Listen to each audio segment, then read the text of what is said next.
Mais ouais, du coup, pour revenir sur le débat là, pendant que ça parlait en game, parce qu'il y a aussi ça, les gars, on était plus dedans et en même temps là, à chaque fois que je tournais la tête, je voyais de la négativité dans le chat. Pour ceux qui n'ont pas trop compris un peu les enjeux, ce qui se passait, l'une des rares façons dont je peux aider, en soi, je suis pas très cultivé, donc vous donner toutes les informations sur tout ce qui se passe actuellement dans le monde, ça va être un peu compliqué pour mon cas, tu vois, je suis pas Hugo Decrypt. La seule façon où moi je peux aider, c'est via l'argent, parce que bah j'en ai, tu vois, sans faire le mec quoi que ce soit, et si du coup il y a justement des trucs de charité que tu peux aider, bah let's go, tu vois. Quand Baguera m'a contacté, j'étais content, tu vois, que quelqu'un fasse ça, même si en ce moment c'est un peu compliqué, même sur les réseaux, etc. Tout le monde a son propre avis. En quoi c'est plus compliqué? Parce qu'en général, moi, quand je donne, c'est plus pour... Il n'y a pas forcément un camp, tu vois ce que je veux dire? Dans le sens où il n'y a pas tout qui est blanc, tout qui est noir dans un side ou dans l'autre. Je suis pas assez cultivé, j'essaie de me renseigner. D'habitude, je m'en fous un peu de tout, mais là, c'est quand même un sujet assez compliqué. Le conflit, tout ce qui en suit. Il n'y a pas que ça aussi sur la planète actuellement. Il y a le Congo, il y a Ukraine-Russie, il y a beaucoup de choses, les gars. Clairement, en ce moment, c'est pas fou. Je suis pas assez cultivé, malheureusement, pour, je pense, même faire les plus gros débats qui existent. Mais j'essaie de m'intéresser comme je peux. C'est pas simple, c'est pas évident. Là, forcément, avec les réseaux, tu te prends en pleine face certaines réalités. On va dire, moi, sur la dernière année, les choses où j'ai donné, c'est que je suis passé papa. C'est plus des trucs qui concernent les enfants, qui concernent les civils, qui, eux, n'ont rien à voir, que ce soit dans un camp ou dans l'autre, tu vois. Donc voilà, il y a des trucs que les gens confondent un petit peu dans le sens où, genre, en fait, c'est vrai que vu que ça s'appelle Streamer for Palestinian, là, c'est en mode, tu prends un side, tu as choisi, tu... Voilà, mais là c'est plus sur le côté génocide et ce qui se passe pour les civils, les gars, tu vois. Et ça c'est juste une histoire d'humanité, c'est pas une histoire de côté politique. Tu peux être dans un side ou dans l'autre, avoir ton avis sur le truc, mais normalement c'était juste humain. Ce qui se passe pour le coup pour les civils, c'est pas ouf, tu vois. Il a dit je passais papa en mode c'est un rang que je suis mort, c'est pas le French Monster pour... Non, mais c'est pas ça, c'est qu'en fait tu vois des choses qui passent sur les réseaux et tu t'imagines à la place, tu vois. C'est plus dans ce sens-là. Pourquoi ne pas avoir fait une cagnotte pour les enfants orphelins le 7 octobre, pour les familles détruites, pour les innocents, pour des jeunes qui sont partis danser, faire la fête, une fête encore une fois qui était dédiée à la paix, et ne pas avoir créé une cagnotte pour les otages, pour le groupe des otages ou le reste de 200 otages Gaza qui sont morts ou vivants en espérant qu'ils soient... Je vois ce que tu veux dire. Effectivement, il y a beaucoup de combats, ce que j'étais en train d'expliquer tout à l'heure. Si dans 3 semaines, Baguera a trouvé un organisme de bienfaisance pour aider, par exemple, dans la République démographique du Congo, let's go aussi, tu vois. Démocratique, pardon, oui, j'ai des démographiques. On pourra pas résoudre, surtout qu'on est juste des petits streamers qui, pour la plupart, ne sont pas assez renseignés sur le sujet. Il y a des gens qui sont plus haut placés, qui peuvent faire plus de choses que nous. On peut, nous, de notre côté, juste en parler. Pas forcément prendre position quoi que ce soit, tu vois. Moi, je pense que la politique, j'éviterai toujours. Qu'importe l'âge que j'ai sur les réseaux et via mon image. Le problème aujourd'hui, c'est surtout qu'on met de la politique où on devrait pas, juste pour l'argent. En fait, il y a forcément un intérêt politique derrière tout ça, tu vois. Et du coup, c'est pour ça que c'est aussi compliqué d'en parler. Quand tu veux pas faire de politique. Mais là, ça va plus loin que quelque chose de politique, là, tu vois. Là, c'est juste sur l'humain en général, tu vois. Et c'est giga important de s'informer, les gars, sur tout ça. Si vous voulez encore plus d'informations, bah, il y a plein de vidéos, il y a plein de... Même des vidéos assez intéressantes de youtubeurs que vous connaissez, des Hugo Decrypt ou quoi, qui arrivent à résumer un peu le truc. Enfin, résumer. Forcément, il y aura pas tous les détails. Mais il arrivera quand même à bien vous expliquer tous les enjeux, tout ce qui se passe là. Et c'est bien d'aller voir plusieurs vidéos de plusieurs personnes différentes. Il y aura des éléments par-ci que tu n'auras pas par là, etc. etc. Et si jamais vous voulez être encore plus intéressé par du coup l'initiative de Baguera, je pense que ces rediffs sont disponibles aussi. Il y a déjà pas mal de personnes du coup liées à Médecins du Monde qui sont passées sur son live, qui vont passer sur son live, qui expliquent un peu les choses, les actions qu'ils vont mener justement suite à vos donations. Et ça va pas être envoyé à certaines choses qui ont été dites dans le chat tout à l'heure. J'étais en mode frère, bon, on paraît Médecins du Monde et bref. Une question aussi pour ceux qui jouent à Zephyant, vous y jouez beaucoup, c'est comment du coup? Comment est votre plaisir de jeu dessus? Je joue pas, mais regardez, c'est incroyable. C'est cool 2 heures. C'est pas mal, pas aussi fluide que Call of, mais il est bien. Ouais, mais il est quand même mieux que le Call of actuel. Version honnête, tu mets derrière des murs. Il est vraiment cool. En vrai, one shot, c'est pas mal, mais à tryhard, bof. Y a personne où vous butez vraiment tous les jours depuis sa sortie là? En fait, c'est ça qui manque, tu vois. Ce qu'il y avait sur les anciens Call of Duty, c'est qu'un Call of Duty sortait, tu passais 10 heures dans la journée, t'étais pas saoulé quoi. Y a pas cet effet là quoi. Du code jusqu'à Black Ops 6, perso, moi je joue plus qu'à ça. Ah si, toi, tu ici, il y en a quand même qui sont comme ça, ok. Red Samuel STP, ouais, pourquoi pas. Bah, j'allais raid quelqu'un qui était du coup dans l'initiative lancée par Baguera. En vrai, je pense Samuel fait les deux. Dans le sens où il joue à Valo, donc ceux qui étaient sur Valo avec moi là, ils vont pas être dépaysés. Et en même temps, bah du coup ceux qui veulent ou peuvent donner, vous pourrez chez Samuel aussi. En plus, il a pris le bundle Gentlemate. Pourquoi raid des gens avec autant de specs en Raven caritatif, vraie question? Bah là, pour le coup, il y a le côté caritatif, et même si on n'est pas dans le caritatif, raid de Samuel Etienne, voilà. Mais il y a ce côté de confiance, surtout quand en fait, à l'époque, surtout sur Call of Duty, on raidait pas mal de personnes, surtout des petits streamers. Des fois, on a eu des problèmes. Des fois, parce que bon, surtout que c'était une communauté un peu différente à l'époque, et les chats étaient un peu plus libérés, on va dire. J'ai eu des mini-dramas, parce qu'il y a certains de ma commu que j'avais hosté, où limite, c'était un trap. Je crois qu'on avait host streameuse limite elle allait porter plainte contre moi parce que des gens ont été horribles sur le live et malheureusement tu contrôles pas certaines personnes quoi. Après bon on dit la communauté est à l'image de son streamer donc du coup je l'ai pris pour moi celle-ci, mais c'est vrai que du coup ça m'avait un peu cassé le truc quoi. Non si de temps en temps on hoste quand même pas mal de personnes. Après c'est vrai que souvent ça reste dans ton groupe d'amis parce que bah tes amis tu sais qu'il y en a certains qui se butent, Aki, Mystique, qui se mettent vraiment des plannings des heures, qui veulent percer dans le streaming et qui galèrent un petit peu, bah c'est cool aussi de pouvoir les aider tu vois. Voilà, et je sais que c'est des personnes de confiance qui vont pas partir en couille, qui vont pas faire des trucs trucs bizarres en live. Du coup, tu sais, c'est un peu un mix des deux, quoi. Là, en ce moment, beaucoup de fins de live sont gentlemates. C'est pas qu'il y a une histoire de possession quoi que ce soit, mais c'est cool aussi de pouvoir pas récompenser mes joueurs. C'est bizarre de dire récompenser. Mais tu vois, l'autre fois, vous étiez très nombreux après le stream Rocket League. Je vous ai envoyé chez Ragnar. Voilà, il est dans des games LOL. C'est pas forcément en mode streaming, tu vois, mais c'est cool que son CEO puisse lui envoyer quelques personnes. Alors, les 3 quarts vont pas rester parce qu'ils seront soit pas intéressés par du gameplay League of Legends très tryhard, soit voilà. Donc, par exemple, tu vois, quand c'est Gentlemate, je vais essayer toujours de host quelqu'un qui est en rapport avec Gentlemate. Et en perso, bah, effectivement, il y aura souvent mes copains. Là, par exemple, c'est quelqu'un dans le chat qui a dit Samuel Etienne, il vient de prendre le bundle. Et effectivement, c'est marrant, j'ai passé toute la soirée hier sur son live. Et c'est vrai qu'il y a eu un running gag par rapport à ça, par rapport à son host. Et il est très dans le respect. Je sais qu'en envoyant les gens là-bas de ma communauté, ils vont s'amuser, tu vois. Et puis, bah, ceux qui veulent go next sur un autre live, ils peuvent, tu vois, tout autant. Perso, pas sûr que ça soit utile d'hoster un petit streamer. Je crois que ça ferait l'inverse personnellement. Bah, des fois, il y a des trucs marrants. Je sais que par exemple, à un moment, on avait host quelqu'un quand on était dans notre période Warzone. Donc ça remonte un petit peu à une bonne année, je dirais. Et des gens l'ont chauffé dans le chat en mode waouh, putain, quoi, t'as une tondeuse à côté de toi, vas-y,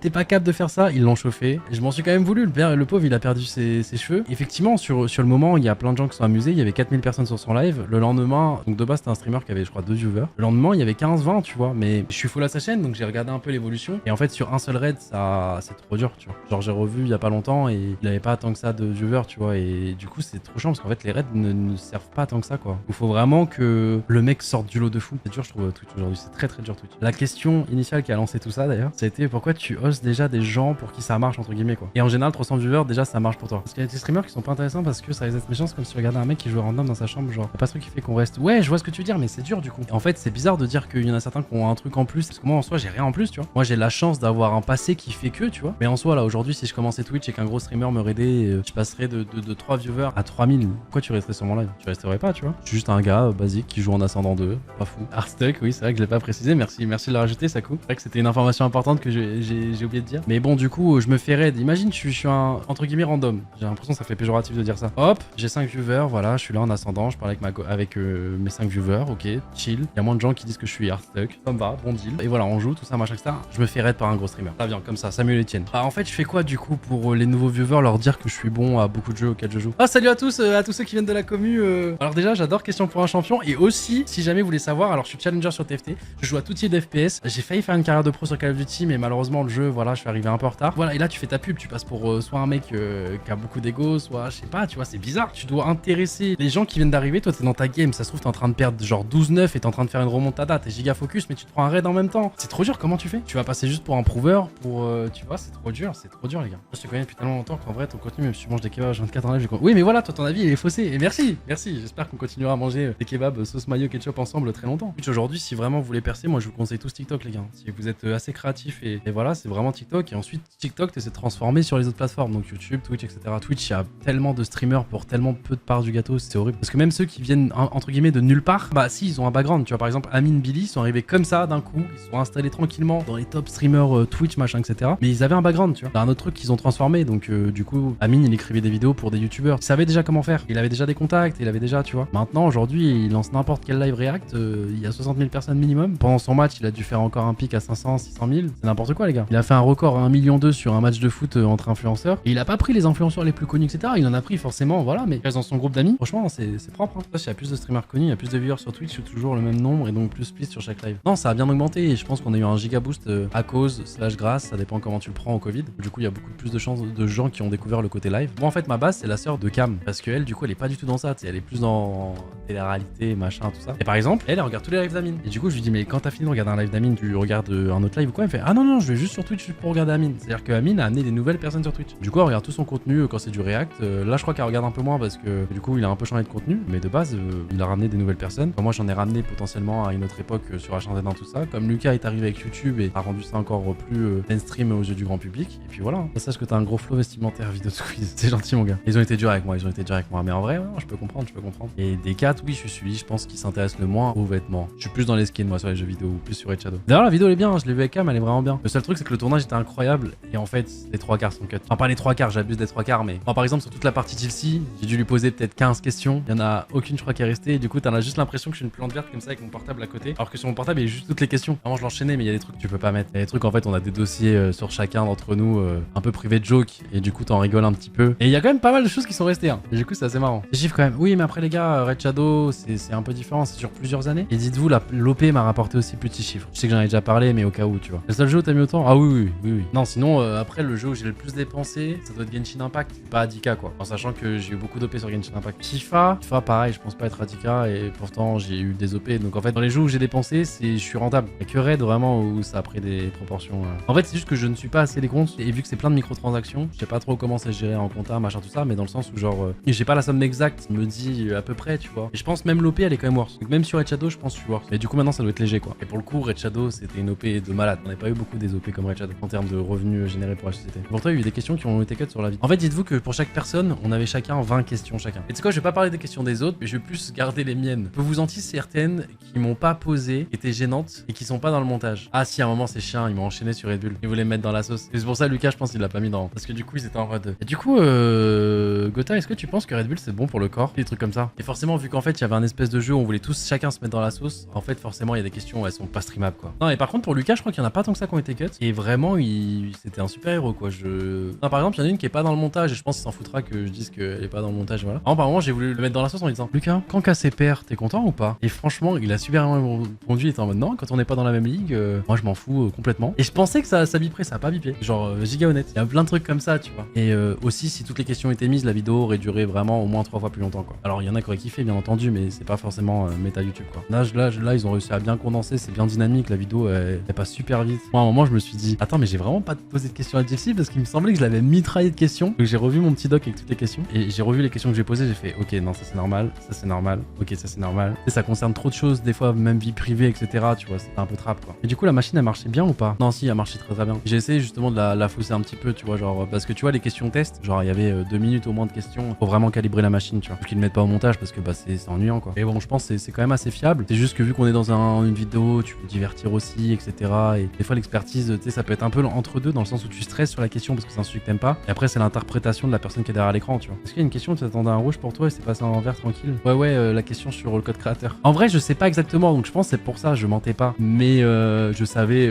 au moins combien de voitures ça faisait, quoi. Tintin, tu penses vraiment qu'on va faire une 2-0 week quand elle est faite la semaine pro? En fait, dites-vous, on a vraiment un roster qui peut là ne plus jamais perdre, vraiment. Ils sont bons, mais après, toute la ligue est forte aussi. Et certains nous parlent de ouais, vous avez des Coréens, etc. Mais les gars, je sais pas si vous vous rendez compte des rosters. Genre, même Vitality qu'on affronte, dites-vous que Vitality était très fort au Spitin. Ils ont fait descendre leur jungler qui a joué toute une saison en LEC, qui avait le niveau LEC. Genre, c'était pas un mec qui était en dessous. Sauf que certains vont dire ouais, mais vous perdez avec un nouveau Coréen dans votre roster. Et t'es en mode, mais un Douglas, les gars, c'est un ancien joueur LEC, quoi. C'est bien plus cher et sur le papier, bien plus efficace qu'un joueur coréen, tu vois. Il vient de la LEC. Ouais, là encore, ça va, TDS et Solari, on doit se relancer. Mais TDS, Febiven, c'est un crack, les gars, et ça restera un crack. Donc, oui, il est vieux, donc en fait, tu peux plus trop miser sur lui pour des projets LEC, etc. Mais ça reste un très bon joueur. Genre, il y a très peu de midlaners qui vont en face de Febiven et qui sont en mode, ok, c'est vraiment free match-up. Genre, je vais vraiment le farm. Non, tu peux pas dire ça. Alors, il est vraiment très fort. Donc, pour te citer que Febiven. Et Solari, tu sais qu'actuellement, les gens trollent un peu Solari dans le sens où ils sont en train de dire que si le roster de Solari n'était pas chez Solari, c'est pour ça qu'il y a toute une vanne avec l'aura de la loose. Dans le sens où si ce roster, par exemple, était chez nous, les gens diraient que le roster, il est craqué. Et vu qu'ils sont chez Solari, les gens sont en mode, ils sont faciles à battre. Mais non, là, actuellement, ils ont un roster vraiment craqué aussi, tu vois. Un joueur LCK Academy coûte moins cher que LEC? Bah, bien sûr. Et vous vous rendez pas compte des sommes, les gars. En vrai, donner un bilan comptable de limite pour qu'on ait une idée un jour, c'est possible ou pas? Je pense qu'à un moment, ça leakera, comme plein de trucs qui leak, etc. Et en vrai, non, ce que je peux vous dire, c'est que, tu vois, on a que un an, on est sur beaucoup de jeux, et à la fin de l'année, on sera sûrement rentable. Donc c'est big. Et pourtant, on se prive pas, entre guillemets, tu vois, on essaie vraiment de tout faire pour mettre les joueurs dans les meilleures conditions possibles, quoi. Et même se donner les moyens sur tous les jeux auxquels on est, quoi. Et en général, c'est très dur pour des équipes e-sport d'être rentable, tu vois. Et pour le coup, nous, on n'est pas dans les plans Arabie Saoudite qui peuvent t'aider à recruter des rosters. Donc quand on va sur des jeux, alors après, on va pas sur des jeux qui coûtent super cher. Quand on va sur AOE, effectivement, c'est pas le jeu le plus cher, on va pas se mentir. Mais on a quand même la LFL, même si c'est de la division 2, entre guillemets, c'est quand même très cher. Valo, VCT, même si Riot Tech, c'est quand même très cher. Il y a quand même des scènes qui sont quand même très très chères. Et ouais, on a des bons budgets via nos sponsors, tu vois. Et là, pour le coup, c'est la force d'avoir des antécédents, d'avoir des carrières perso et même une image de personne de confiance, tu vois. Genre, on n'a jamais eu de drama, jamais eu de. Tu vois ce que je veux dire? Et du coup, même si on en a une en tant que structure, les gens savent que on fait pas un espèce de projet pour prendre de l'argent, une mallette et se casser en vacances avec, quoi. Une certaine sécurité, quoi. C'est comparable à un émir du Qatar. Mais non, il a mis 0 €, les gars. C'est-à-dire qu'en fait, on a tous mis de l'argent au début pour créer la société. Vous croyez que.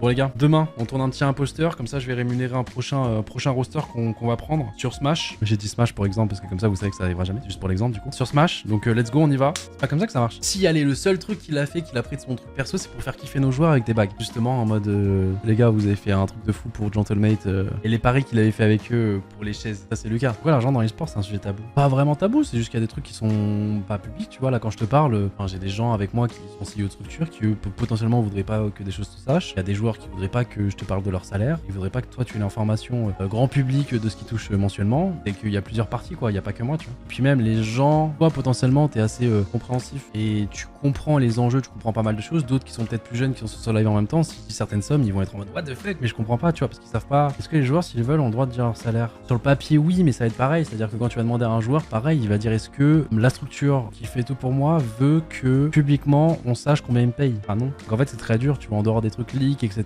Des fois il y a des leaks qui sont volontaires, d'autres trucs qui le sont pas. Ça va être dur d'avoir ces informations tu vois, on va pas se mentir. L'Esport World Cup c'est un objectif pour l'année prochaine? C'est pas un objectif. Alors là en année 1 dans tous les cas on savait que ce serait un peu compliqué. C'est pas un peu tôt pour nous là, il y a d'autres choses à focus. Ah mais totalement, mais c'est pour ça que cette année donc on aura quand même des rosters qui iront. Donc je sais pas ce que je peux vous leak ou pas leak. Pas tous, parce qu'il y a des joueurs aussi qui ne veulent pas y aller. Du coup c'est potentiellement pas intéressant. TFT quand tu vas annoncer deux nouveaux joueurs. Non, l'avantage de pas être partenaire du coup avec, c'est que tu peux y aller sans avoir tous tes joueurs dans la même structure. Et ça c'est pas mal. Je crois que t'avais leak confirmé le MU Taegis. Ah non du tout. Et moi je suis pas ma structure, moi je m'en bats les couilles. Hein. Je suis juste là pour les castes Rocket League parce que ça marche pas mal. J'ai aucune idée de ce qui se passe dans la structure les gars, donc on bat les couilles. J'ai juste créé une structure avec Squeezie pour me rapprocher de lui et de son pote. Moi l'e-sport, je prends juste des joueurs qui puissent me PL sur les jeux. Après le reste. Ah, les gars depuis qu'on a pris 2 joueurs sur TFT. Je climb les 1000 LP tout le temps, voilà, avant je galérais un petit peu. Là je vous cache pas que ça fait quelques jours qu'on est ascendant 2. Bon, un petit call à Takas là serait pas mal. Enfin, quoique je joue dualisme, demander à Kadra, je sais pas, je vais voir. J'ai jamais atteint le GC aussi sur Rocket League. Je crois que le Juice là il est dispo pendant 3 semaines. On va voir les gars. En vrai Myth c'est déjà fait un petit nom non? Quand même ouais. En vrai ce qu'on a fait en un an c'est quand même big. Je pense qu'on pouvait pas faire mieux. Enfin si, tu peux toujours faire mieux, tu peux gagner partout. Mais l'ascension, la participation à la World Cup sur Fortnite, on a eu une année 1 très scriptée. Bon bah écoutez les gars, moi je vais m'arrêter là. Putain ça fait 1 heure qu'on aurait dû host Samuel, il est toujours là ou pas? Vous avez pas mal spam, on va vous envoyer c'est Samuel et puis bah n'hésitez pas à aller voir du coup les autres copains défendre aussi la cause. Et voilà, moi je fais des bisous, c'était cool de parler avec vous, j'avais prévu de couper limite 2 heures plus tôt, mais écoutez c'était sympa de parler d'un peu tout les gars. Et puis voilà, j'ai vu l'humanité, des bisous et à demain pour de nouvelles aventures. Tchuss.